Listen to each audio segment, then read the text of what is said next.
I'm sorry for the unappealing meal my unattractive daughter-in-law has prepared. My mother-in-law scolded me in front of our relatives during my father-in-law's 60th birthday celebration. She's not only unattractive, but also inept. I'm truly ashamed. What a disaster. Where was my dependable husband, who always cared for me? Was he tending to our daughter? He was nowhere to be found. As soon as I arrived at my in-laws' house, feeling fit as a fiddle, my mother-in-law suddenly complained of chronic back pain and became unable to move as the party preparation began.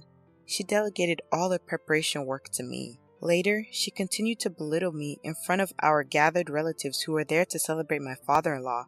She turned the once lively and cheerful mood into something resembling a wake. Then, my father-in-law stood up and broke the silence.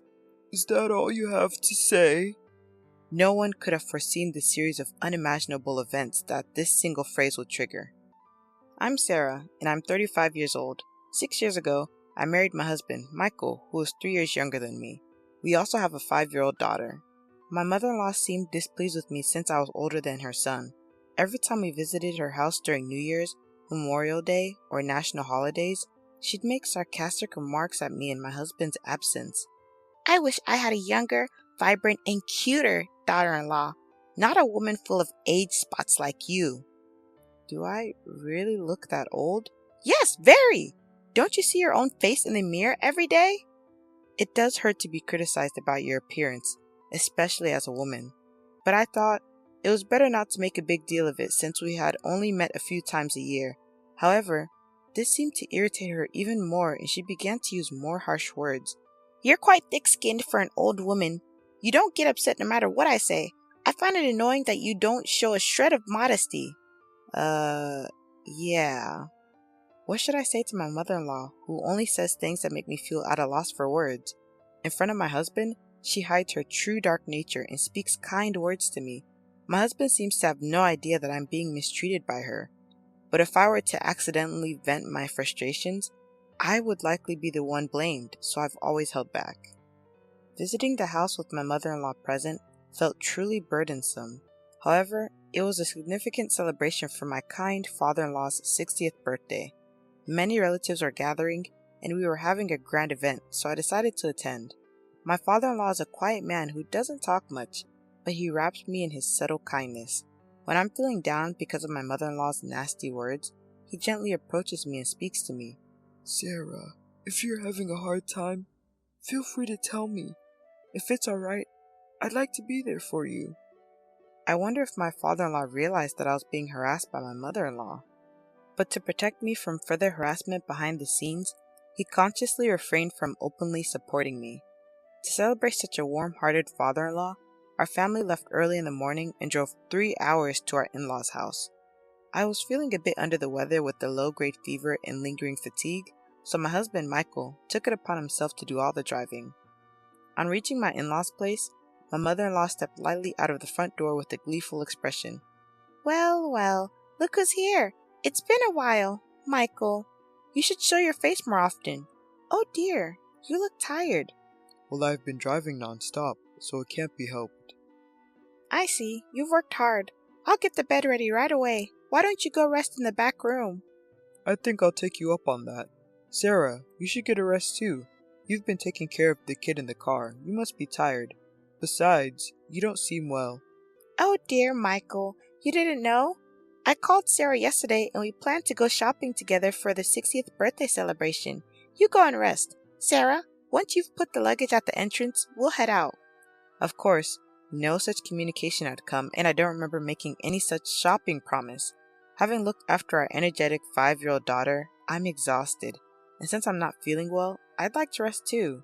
Since Sarah's not feeling well, let her rest. The shopping can be done by you. But it's your father's big celebration. I want to choose the best ingredients with Sarah. Sarah, you'll keep your promise with me, right? She certainly knows how to make a good excuse. Without giving me a chance to refuse after setting down the luggage, she forcefully pulled me by the arm and shoved me back into the car we had just gotten out of. Then, glaring at me fiercely, she snapped, I don't think you need time to rest. However, right after that, she switched her expression to a big smile and loudly said, Thank you for driving the car. I'm so happy. Knowing my mother-in-law, If I opposed her now, it would surely make the whole day a disaster. I reluctantly got into the driver's seat. I'm fine, so Michael, you just rest. I'll go shopping with mother-in-law. As I tried to hand over our daughter to Michael, mother-in-law took my daughter from my arms and swiftly seated her in the child seat, quickly closing the door.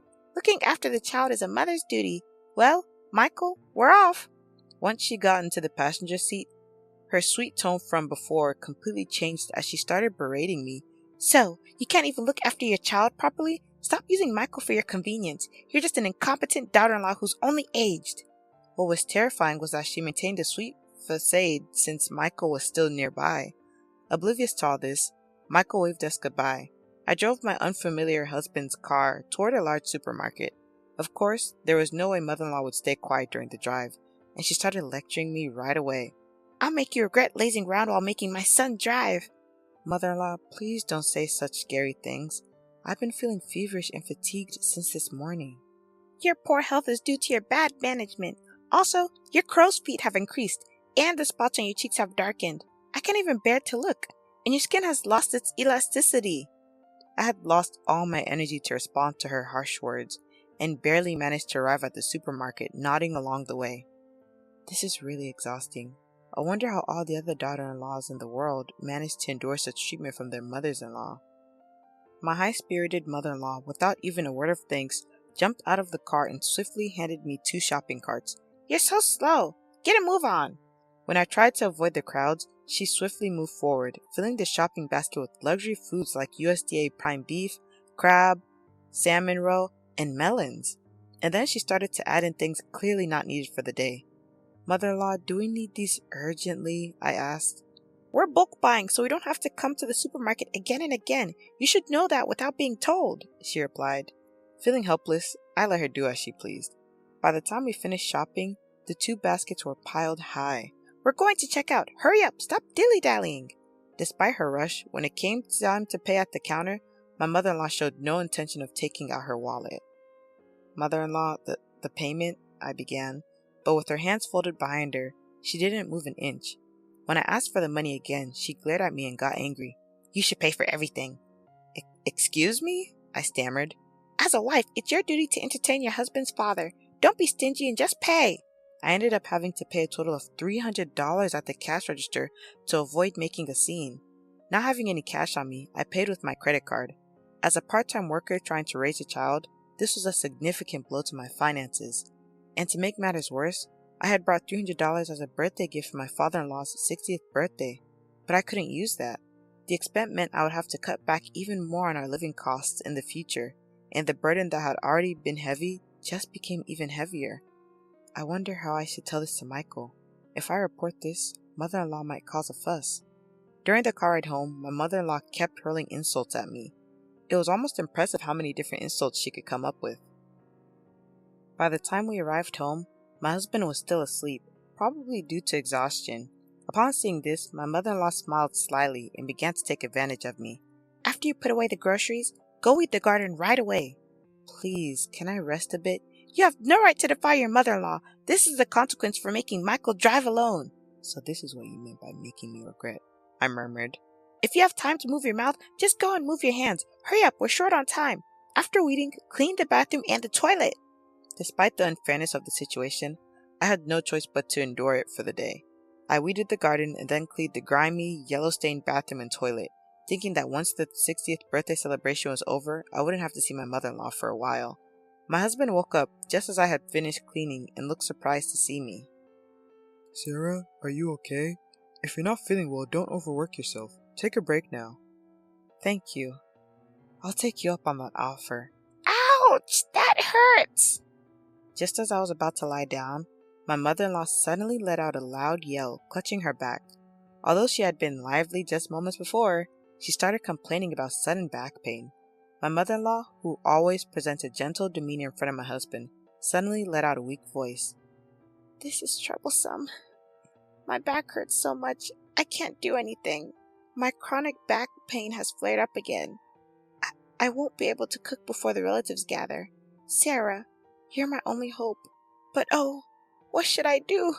As much as her sorrowful demeanor seemed a bit staged, If her chronic back pain was genuine, then it would indeed be impossible for her to stand in the kitchen. Reluctantly, I pushed my worried body, asked my husband to look after our daughter, and started cooking. Sarah, are you sure you're okay? I'm fine. I always cook, remember?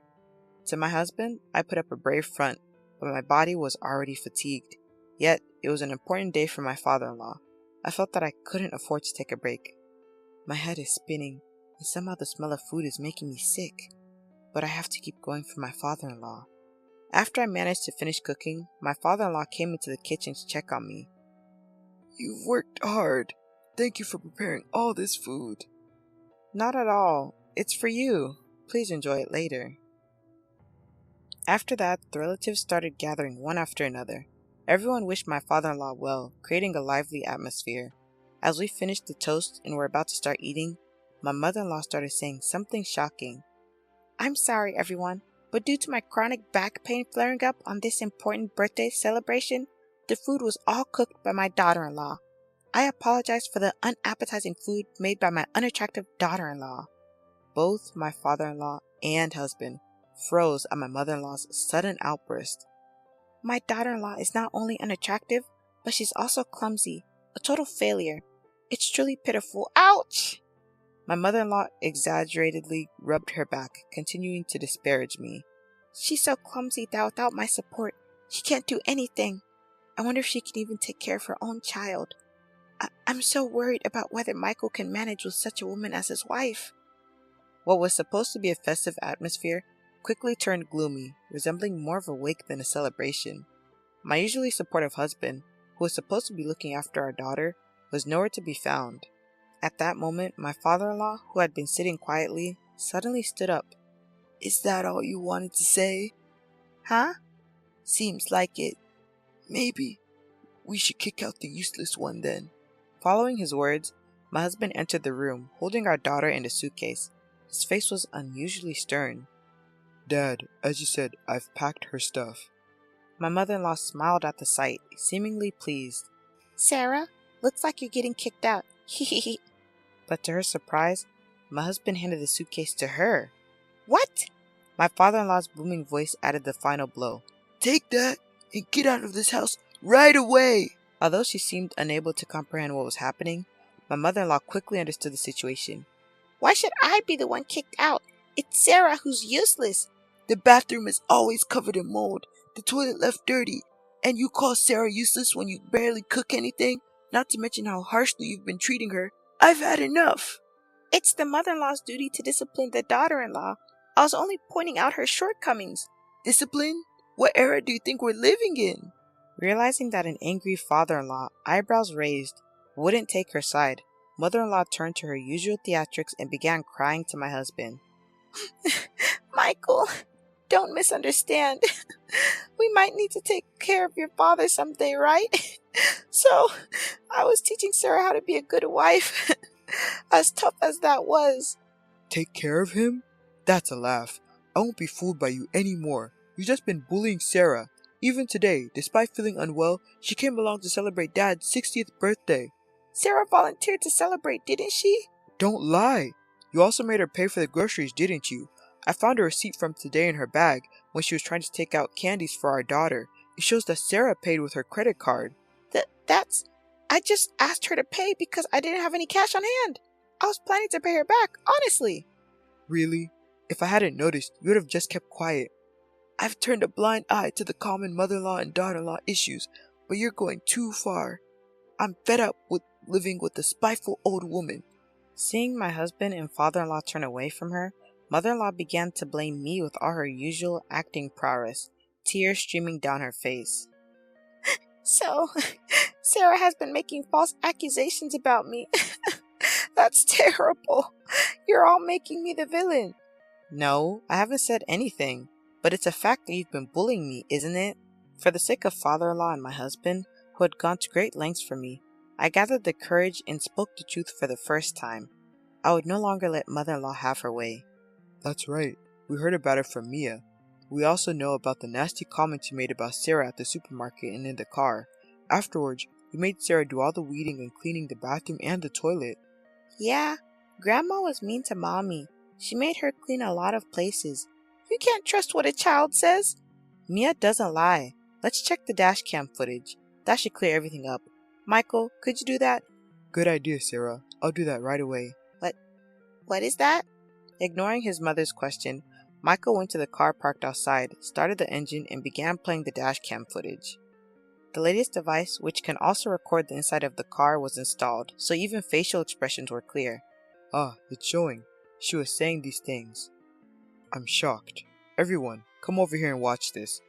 Relatives who had followed to see what was happening all checked the footage. Upon viewing, they began to comment. This is terrible indeed. Wow, this is the worst. Mother-in-law, who had stayed in the house insisting she wasn't at fault, began to panic as the atmosphere grew tense and ran barefoot toward the car. Everyone was taken aback by her swift movements, despite her supposed back pain. So, the back pain was just an act then. I'm all better now.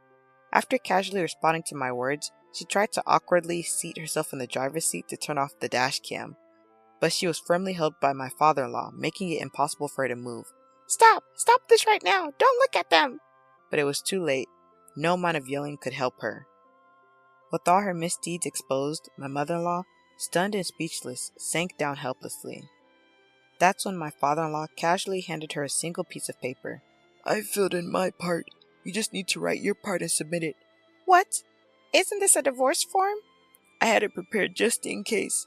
I never thought I'd have to use it. Don't ever cross my doorstep again. Wait a minute. I promise to stop harassing Sarah. Please forgive me. The sight of my mother-in-law begging for forgiveness with tears in her eyes was truly pitiful. But this too was likely an act. I firmly pushed my mother-in-law away. You let the cat out of the bag about bullying your daughter-in-law at the end. I will never forgive you. You might want to leave before the neighbors gather around. Oh no. This is terrible. The commotion attracted the attention of neighbors who watched from a distance.